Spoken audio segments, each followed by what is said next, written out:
오늘은 추수감사 주일입니다. 특별히 긴 본문을 통해서 우리가 하나님에 대한 감사함을 이미 우리 입술로 선포하였고 또 고백을 했죠. 오늘 함께 말씀을 나누면서 이 귀한 하나님에 대한 감사가 또 우리의 찬양과 고백이 되었으면 하는 마음으로 이 시간 이 말씀을 준비하게 되었습니다. 오늘 우리가 읽은 이 본문의 말씀은 하나님의 백성들의 감사의 찬양입니다. 이 찬양은 이스라엘 백성들이 예배 때 주로 사용되어졌던 그런 찬양입니다. 인도자의 선창과 또 회중의 후창으로 이루어져 있죠. 이런 식입니다.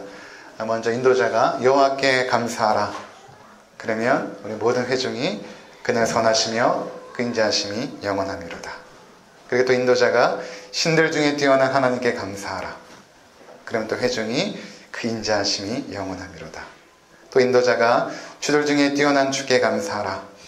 회중이 그 인자하심이 영원하미로다. 이렇게 인도자와 회중이 서로 주고받는 화답식으로 이 찬양이 하나님 앞에 아름답게 올려졌던 것입니다. 우리나라 그 민요에도 이런 식의 그 노래들 있지 않습니까? 강강수월래나 쾌지나 칭칭나네 이런 것들 보면 노래를 인도하는 사람과 모든 회중들이 또 그렇게 함께 노래하면서 노래하는 그런 모습들이 있죠. 이러한 공동체의 그런 노래, 찬양은 특별히 공동체를 하나로 묶는 역할을 했던 것입니다. 오늘 이렇게 또 찬양대에서 아름답게 찬양을 준비하지 않았습니까? 그 찬양대에서 찬양을 준비하는 동안 그 찬양대 공동체가 이렇게 한 마음이 되어지죠. 한 가사를, 한 찬양을 부르면서 그 마음이 하나가 되어지거든요.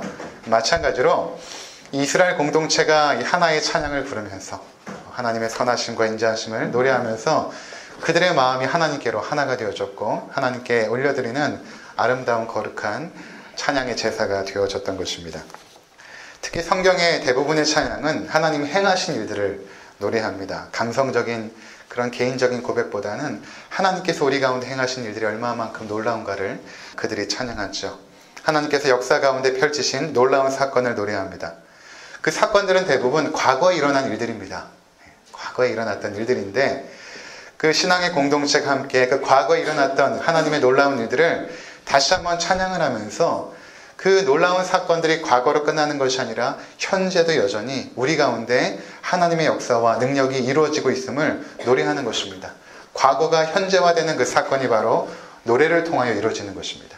우리가 이렇게 찬양을 부르는 동안에 그 하나님의 그 놀라우신 역사들이 이 시간 현재화되어서 우리 삶의 은혜로서 다가오는 것 아니겠습니까? 그래서 공동체는 그렇게 함께 모여서 이런 화답가를 서로 나누면서 하나님 앞에 영광을 돌렸던 것입니다. 오늘 본문의 그 찬양을 보면 크게 세 부분입니다. 첫 번째는 1절부터 3절까지 서론에 해당합니다.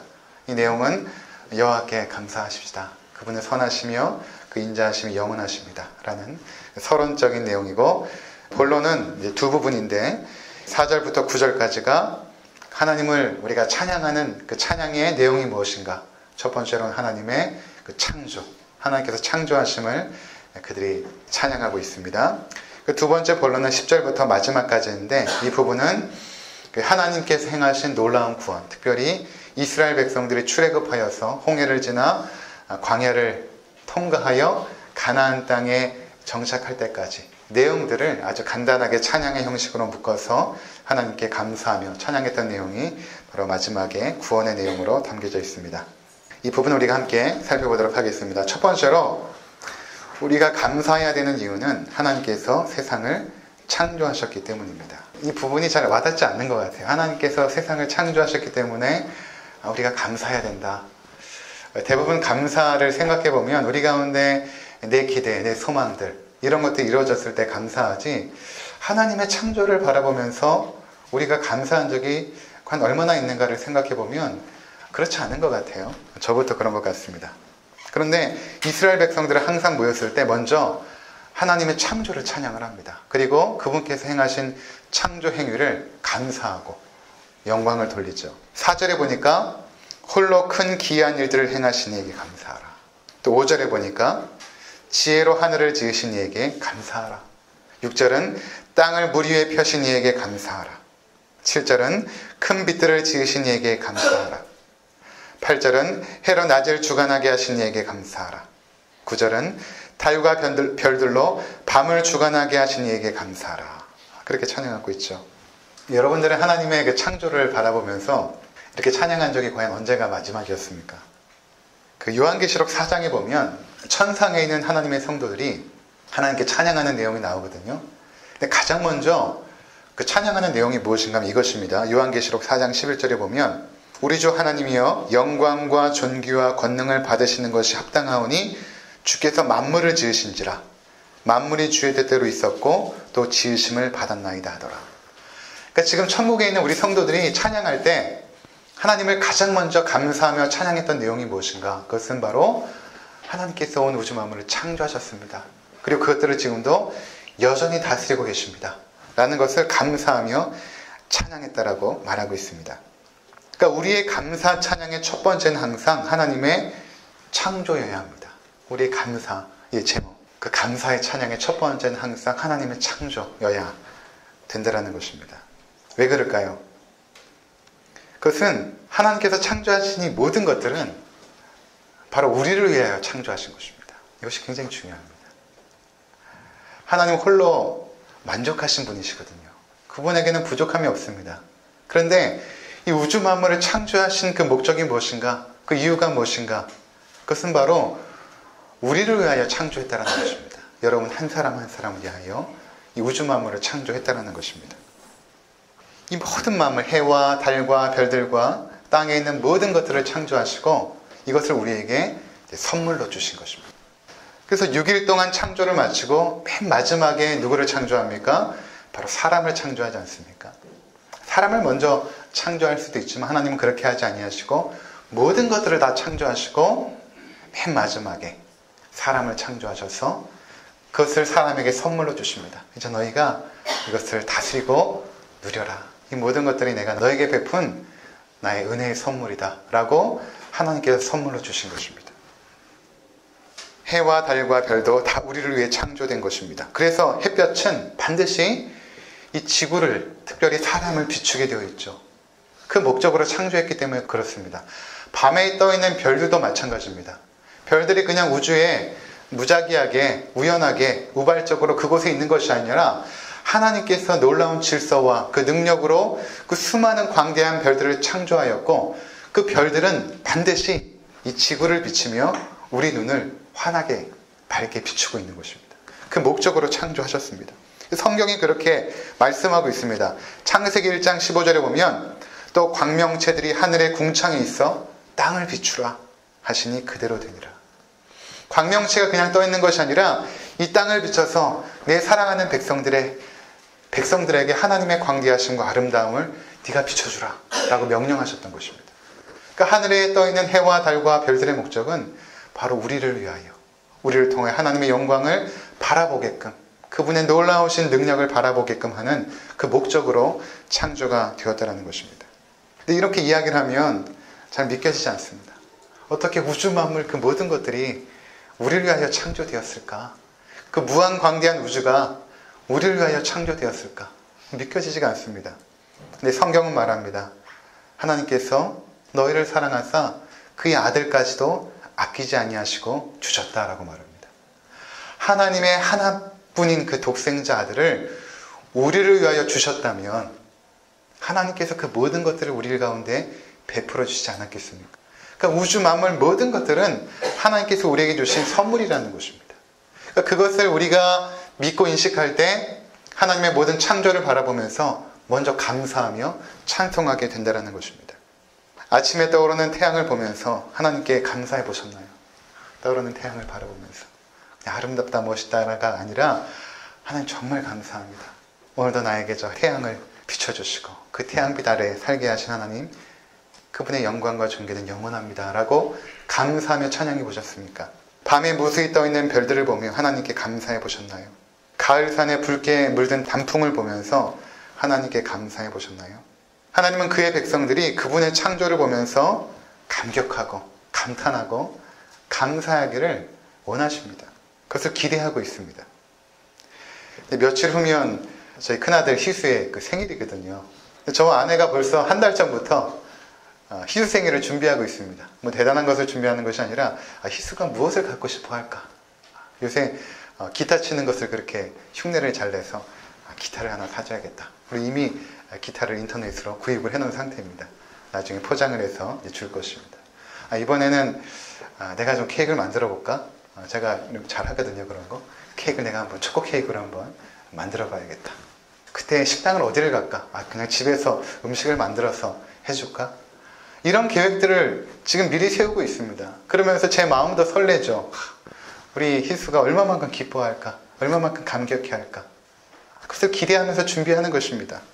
왜 이렇게 하는 것입니까? 아이가 내가 베풀어준 것을 보고 감격해하고 감탄해하고 기뻐하는 것을 보고 싶어하는 것이죠. 그리고 그 입술 가운데 아빠 감사해요, 엄마 감사해요, 그렇게 한마디 할 수 있다면 아마 제 마음이 너무나 좋을 것입니다.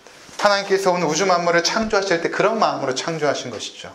그의 존귀한 백성들, 자신의 형상으로 지음받은 그 존귀한 자녀들이 하나님의 놀라운 창조를 보면서 이 모든 것들이 나를 위하여 창조되었구나.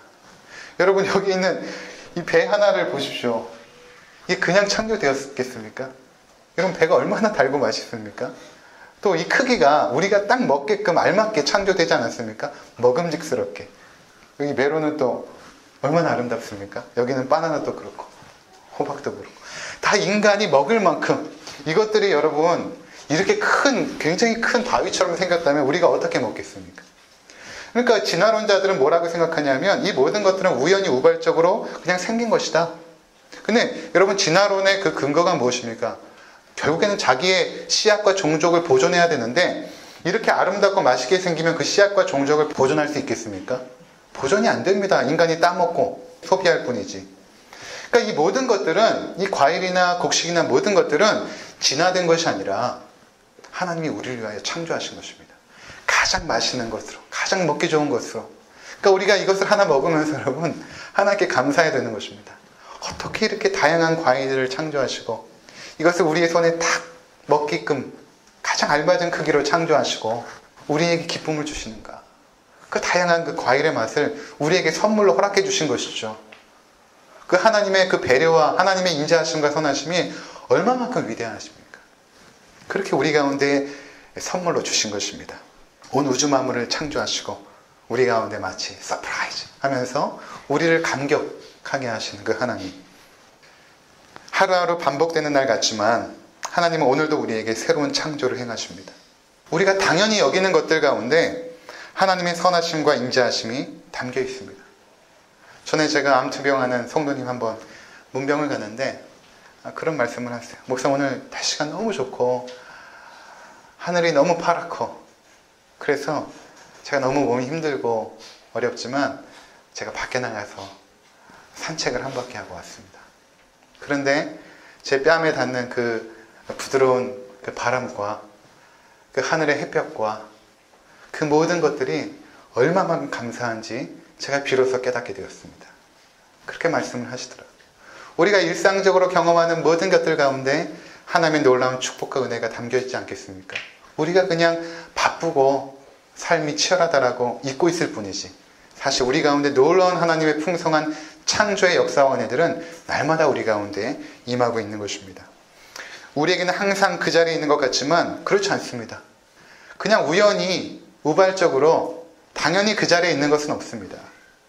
하나님께서 그 모든 것들을 창조하신 것이고 운행하고 붙잡고 있는 것입니다. 하나님께서는 우리의 생명도 창조해내셨고 지금도 여전히 붙잡고 계십니다. 해와 달과 별들이 하나님의 완벽한 손길 안에서 부딪힘 없이 운행하듯이 우리의 인생도 하나님께서 세밀하게 간섭하시고 지금까지 인도하신 것입니다. 그 하나님의 창조의 능력이 우리 가운데 계속해서 역사하고 있죠. 지금 이 시간에도 그 창조의 능력이 우리를 붙잡고 있는 것입니다. 광야에 있던 이스라엘은 처음에 하늘에서 만나가 내렸을 때 그들이 얼마만큼 놀랬겠습니까? 음식이 없는데 아침에 광야에 나가면 거기에 만나가 있는 것입니다. 그 달콤한 만나를 먹으면서 하나님께서 너무나 놀라우시다. 어떻게 우리 가운데 날마다 이러한 창조의 능력을 베풀어 주시는가. 그 다음 날에도 나가니까 또 만나가 있는 것입니다. 그 다음 날에도 그 다음 날에도 이러한 하나님의 놀라운 기적들이 날마다 반복되니까 여러분 이 기적이 반복이 되고 일상이 되어지면 감사가 사라지죠. 그렇지 않습니까? 그들이 나중에는 감사하지 않습니다. 고기가 먹고 싶다라고 원망하고 또 고기를 하나님께서 주시자 이제는 뭐 마늘이 먹고 싶다라고 원망을 하고 수많은 원망들이 생기죠. 하나님은 그들에게 계속해서 기적을 베풀어 주시고 그 기적이 일상의 삶이 되자 그들은 감사를 잃어버리고 맙니다. 마치 우리의 삶이 그렇지 않은가를 돌이켜보게 됩니다. 우리가 아침에 일어나서 화장실로 걸어가서 씻고 세수하고 아침 밥 먹고 출근해서 일하고 마쳐서 돌아와서 가족들과 함께 또 밥 먹고 또 TV도 보고 또 여유도 갖고 차도 한잔 마시고 잠자고 하는 이러한 일상의 삶 속에서 과연 하나님의 놀라운 창조의 능력과 기적이 어디 있는가? 그 일상의 삶이 기적인 것입니다. 해가 날마다 뜨기에 기적임을 모르는 것입니다. 단풍이 해마다 들기에 감격하지 못하는 것입니다. 내년에도 단풍이 되는데 뭐 그렇게 사람들이 요란스럽게. 아닙니다. 여러분, 내일 아침에 뜨는 해를 내가 볼 수 있다라고 장담할 수 있겠습니까? 난 내일 아침에 뜨는 해를 볼 거야. 여기 장담할 수 있는 분이 과연 몇 분이나 계십니까? 내년에도 저 계룡산에 아름답게 붉게 물든 단풍을 보리라고 그 누가 장담할 수 있겠습니까? 아닙니다. 매일 하루하루는 하나님께서 우리 가운데 창조해내신 새날이고 은혜날인 것입니다. 선물로 허락해 주신 한 날 한 날이죠. 오늘 내가 살아가는 이 한 날은 어제 죽으니가 그토록 기대하고 바랬던 그 복된 축복된 한 날 아니겠습니까? 우리가 생명을 장담할 수 없는 것은 생명이 나의 것이 아니죠. 하나님께서 오늘도 창조해내신 것입니다. 우리의 생명을.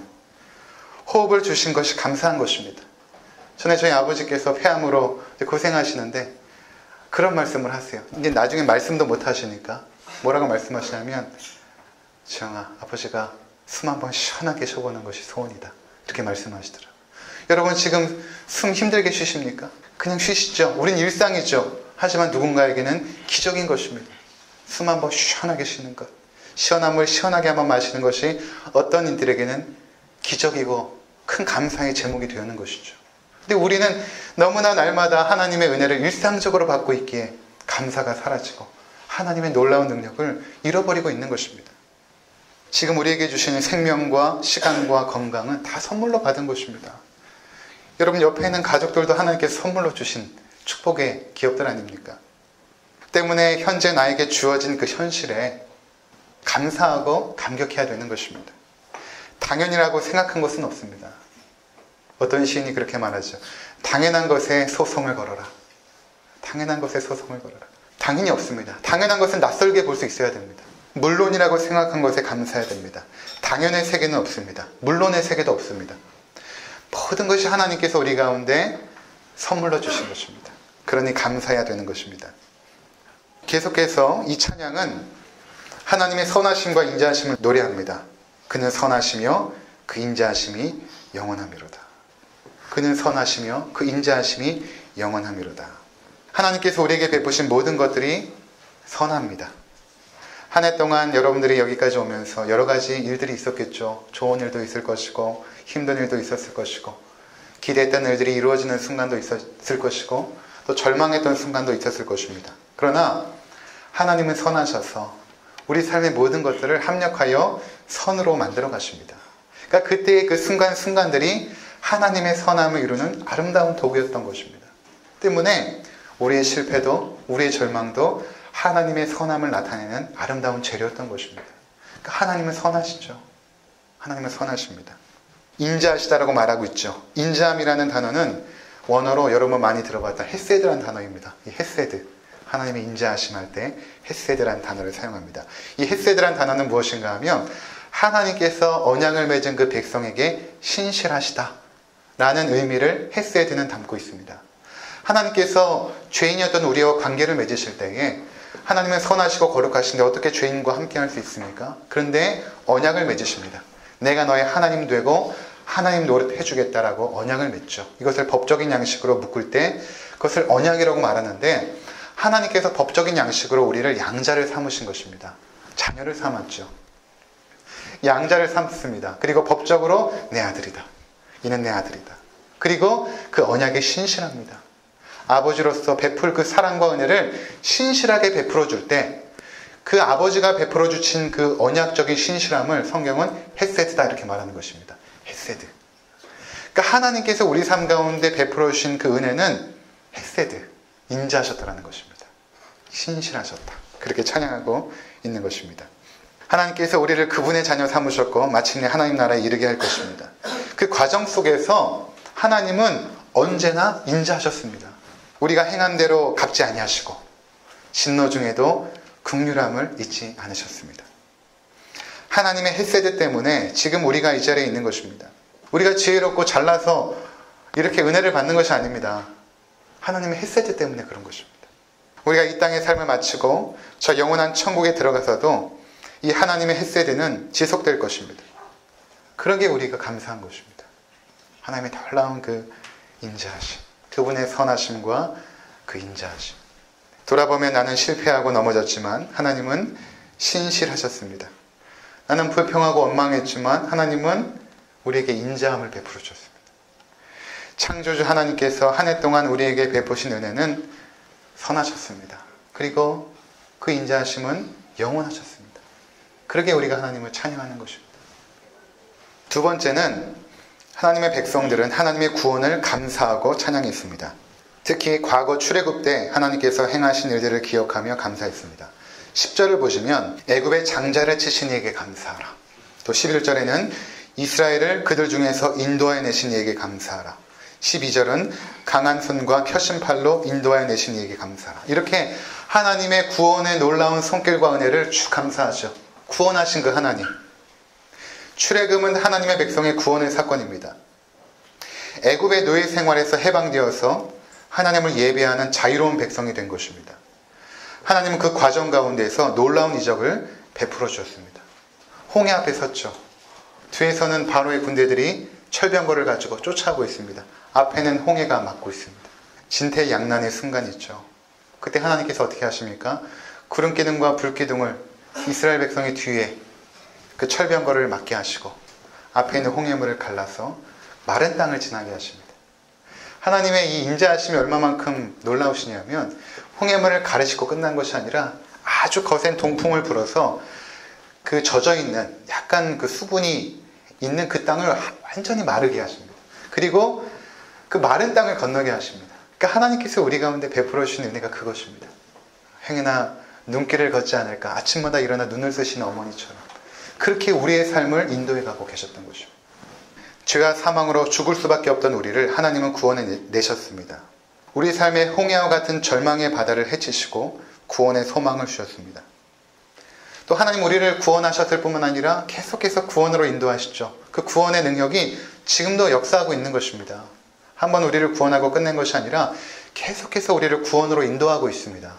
깊이는 다를지 모르지만 그동안 우리 삶에 난감하고 절망적인 홍해와 같은 바다가 얼마나 많았겠습니까? 그럼 그 홍해와 같은 바다를 우리의 힘으로 건너왔나요? 잘 보시기 바랍니다. 내 힘과 지혜와 능력과 경험으로 그 홍해와 같은 바다를 헤치고 왔습니까? 그렇지 않습니다. 하나님께서 그 홍해물을 여시고 마른 땅으로 그 길을 가게 하신 것입니다. 우리가 기억하는 것은 아마 100만 분의 1도 안 될 거예요. 하나님께서 놀랍게 역사하신 그 손길을 우리가 다 기억하지 못합니다. 우리도 그렇잖아요. 우리도 부모님께서 우리 가운데 베풀어 주신 은혜들을 얼마만큼 기억합니까? 별로 기억 못합니다. 하물며 하나님의 그 은혜와 사랑을 얼마만큼 기억하겠습니까? 그 작은 기억들을 가지고 그래도 감사해야 되는 것입니다. 근데 이렇게 구원의 길로 하나님께서 인도하시는데 그 구원의 길 가운데 광야도 있었습니다. 16절에 보시면 그의 백성을 인도하여 광야를 통계하게 하신 이에게 감사하라. 그 인자하심이 영원함이로다. 하나님은 우리를 구원하여 인도하실 때 꽃길만 걷게 하지 않습니다. 광야를 통과하게 하십니다. 아브라함도 모세도 요셉도 다윗도 다 광야를 지났습니다. 왜 하나님 나에게만 광야를 주십니까? 광야는 힘들고 어려운 고난의 길이죠. 거기는 아무것도 없습니다. 광야에는. 근데 그런 광야를 통과하게 하십니다. 세례 요한도 광야를 통과했고 하물며 예수님도 광야를 통과했습니다. 그러니 성도들 가운데 광야를 통과하지 않은 성도는 없습니다. 근데 그곳에서 하나님이 우리를 자신의 백성답게 훈련시키시고 연단하여 우리를 정궁과 같이 그렇게 빚어가시는 것입니다. 어떤 광야를 지나든 광야는 다 어렵습니다. 쉬운 광야는 없죠. 살아오면서 수많은 광야를 지나 이제는 익숙해질 법도 한데 그런데도 언제나 처음 지나는 것처럼 어렵고 두렵고 생소하게 느껴지는 것이 인생의 광야입니다. 때때로 광야를 통과하죠. 제가 성도님들 신방에 보고 또 이야기해보면 광야가 없는 인생이 없습니다. 다 광야를 통과하고 지금 통과하고 있는 분도 계시고 그렇습니다. 이 광야는 하나님만을 의지할 수밖에 없는 곳입니다. 내 힘과 지혜와 경험이 소용없고 하나님의 도우심과 인도하심을 바라는 곳이 광야입니다. 하나님은 광야로 우리를 불러내시죠. 그냥 홍해를 건너서 가나안 땅으로 인도하시는 것이 아니라 광야를 통과하게 하십니다. 그곳에서 우리를 만나시고 자신의 자녀답게 빚어나가십니다. 그리고 마침내는 그곳을 통과하게 하시죠. 광야는 동굴이 아닙니다. 터널입니다. 통과하게 하십니다. 하나님은 광야에서도 선하셨고 인자하셨습니다. 그러기에 감사해야 되는 것입니다. 그 백성을 광야를 통과하게 하신 이에게 감사하라. 얼마나 감사합니까? 여러분이 광야를 통과하여 이 자리까지 왔고 어떤 분들은 광야를 통과하고 계시죠. 동굴이 아닙니다. 어둡고 깜깜하고 암울하지만 하나님께서 통과하게 하십니다. 그러니 인내하고 그 선하심을 믿어야 되는 것입니다. 또한 이렇게 구원의 길에는 세상의 힘과 권세가 우리를 위축시키고 두렵게 할 때도 있었습니다. 그러나 하나님은 그 모든 것을 물리치셨습니다. 17절 한번 보시면 큰 왕들을 치신 이에게 감사하라. 그 인자하심이 영원함이로다. 또 18절 함께 해보겠습니다. 시작. 유명한 왕들을 주신 이에게 감사하라. 그 인자하심이 영원함이로다. 삶에 크고 유명한 것들이 우리를 위협할 때가 있지 않습니까? 크고 유명한 것들. 이런 것들이 현실로 우리에게 다가올 때는 갑질로 다가오죠. 갑질로 다가옵니다. 없는 자의 서름을 당할 때가 있습니다. 약자의 서름이 있죠. 아이들의 세상에서도 약자의 서름이 있습니다. 크고 유명한 것들이 우리 삶의 위협으로 다가올 때가 있습니다. 근데 그때도 하나님이 우리에게 힘과 능력이 되셔서 그 모든 것들을 능히 넘어서게 하신 것입니다. 그러니까 우리는 세상의 크고 유명한 것들에 대항하기 위하여 힘을 키우는 존재가 아닙니다. 네가 이렇게 아빠가 엄마가 크고 유명한 것들 때문에 힘들고 어려웠으니 너도 크고 유명한 자들이 되라 라고 교육하고 양육하고 그 경쟁사회에 내모는 것이 아닙니다. 우리는 그런 경쟁을 하는 자들이 아닙니다. 우리는 하나님을 의지하여서 그 모든 세상 가운데 세상을 섬기고 그 모든 것들을 대항하여 넉넉히 이겨나가는 능력 있는 하나님의 자녀들입니다. 그래서 신명기 31장 6절에 보면 이렇게 말하죠. 너희는 강하고 담대하라. 두려워하지 말라. 우리가 어떻게 강하고 담대하고 두려워하지 않을 수 있습니까? 세상의 크고 유명한 것들 앞에서 이렇게 말합니다. 그들 앞에 떨지 말라. 이는 내 하나님 여호와 그가 너와 함께 가시며 결코 너를 떠나지 아니하시며 버리지 아니하실 것입니다. 내가 너를 결코 떠나지 않기 때문에 하나님과 동행하는 길 가운데 너는 크고 유명해질 필요는 없다. 나와 동행하면 된다. 그렇게 말합니다. 여호수아 1장 9절 이렇게 말합니다. 내가 내게 명령한 것이 아니냐. 강하고 담대하라. 두려워하지 말며 놀라지 말라. 내가 어디로 가든지 네 하나님 여호와가 너와 함께 하느니라 하시니라. 그 이스라엘 백성들이 그 유명하고 강한 그 적군들 앞에 있을 때 하나님께서 항상 이 말씀으로 그의 백성들과 함께 하셨던 것입니다. 너도 힘을 갖춰라. 너도 군사력을 갖춰라. 라고 말씀하지 않았습니다. 두려워하지 말고 놀라지 말라. 내가 너와 함께 있다. 이사야 41장 10절 두려워하지 말라. 내가 너와 함께함이라. 놀라지 말라. 나는 내 하나님이 됨이라. 내가 너를 굳세게 하리라. 참으로 너를 도와주리라. 참으로 나의 의로운 오른손으로 너를 붙들리라. 이런 약속의 말씀으로 우리와 함께 하시는 것입니다. 그러니까 우리는 유명해질 필요도 없고 커질 필요도 없습니다. 그냥 주어진 상황 속에서 우리에게 베풀어 주신 하나님의 은혜를 감사해하고 감격해하고 그렇게 살아가는 것이 우리의 인생이라는 것입니다. 하나님께서 이러한 말씀을 우리 가운데 하셨고 이 언약의 말씀에 신실하셨습니다. 한 번도 우리를 실망시키지 아니하시고 그분의 선하심과 인자하심을 베풀어 주신 것입니다. 그래서 그 하나님께 우리는 감사해야 되는 것입니다.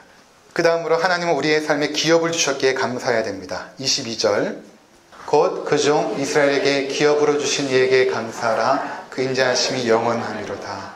우리에게 기업을 주셨죠.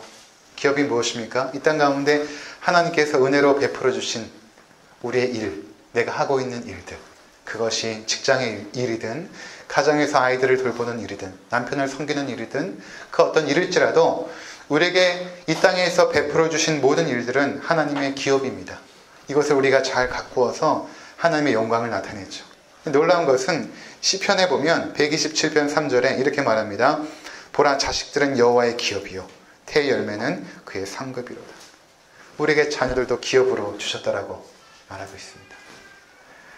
그러니까 이 모든 것들은 내가 노력해서 얻은 것이 아니죠. 그렇지 않습니까? 하나님께서 선물로 주신 것입니다. 내가 노력해서 그 자리에 있는 건 아닙니다. 내가 노력해서 내 사랑하는 사람들과 함께 있는 것이 아니라 하나님께서 은혜로 선물로 주신 것입니다. 우리의 자녀들, 우리의 가정, 하나님께서 축복의 선물로 기업으로 허락해 주신 것입니다. 그러기에 우리가 감사해야 된다는 것입니다. 마지막으로 우리를 비천한 가운데서도 기억해 주심을 감사해야 됩니다. 우리를 비천한 가운데서 기억해 주신 그 하나님. 23절 우리 함께 보도록 하겠습니다. 우리를 비천한 가운데서도 기억해 주신 이에게 감사하라. 그 인자하심이 영원함이로다. 우리를 구원의 길로 인도하는 동안에 비참해지는 일들이 많이 있습니다. 그렇지 않습니까? 근데 우리가 자신 있고 당당한 순간만 있습니까? 그렇지 않아요. 참 내가 비참한 순간이 있다 라는 것을 깨닫지 않습니까? 어떻게 내가 이렇게 비참해지기까지 낮추시나 라는 순간이 있습니다. 내 자신이 초라하고 무기력한 순간이 있죠. 계획한 일들이 진행되지 않고 기대했던 일들은 실망을 안겨주는 순간이 있습니다. 내가 가장 비천하다고 느끼는 그 순간. 비천한 가운데서 하나님이 우리를 기억해 주셨습니다. 얼마나 감사합니까? 나를 기억해 주십니다. 나를 알고 나를 기억해 주시고 그 자리에 우리와 함께 하셨다는 것입니다. 하나님, 우리가 잘되고 형통한 순간에만 함께 하시는 분이 아닙니다. 우리가 실패하고 절망하고 낙심한 순간에도 우리와 함께 하십니다. 때로는 죄를 짓고 하나님을 피하려고 할 때도 하나님 우리를 떠나지 아니하시고 우리를 기억하시고 우리와 함께 하셨습니다. 그래서 하나님은 늘 우리에게 신실하셨습니다. 그 하나님께 감사한 것입니다. 하늘을 돌아보면 우리의 창조 하나님께서 얼마만큼 여러분 가운데 큰 은혜를 베풀어 주신 줄 우리가 기억할 필요가 있습니다. 날마다 창조의 능력을 베풀어 주신 그 하나님, 그 하나님을 바라보시기 바랍니다. 그분은 언제나 선하셨고 인자하셨습니다. 우리 가운데 구원을 베풀어 주시고 구원의 길로 인도하시는 그 하나님, 그 순간순간 우리가 기억해야 되는 것입니다. 하나님 언제나 선하셨고 인자하셨습니다. 그분께 영원히 감사하는 복된 인생이 되시기를 주의 이름으로 축원을 드립니다. 기도하겠습니다.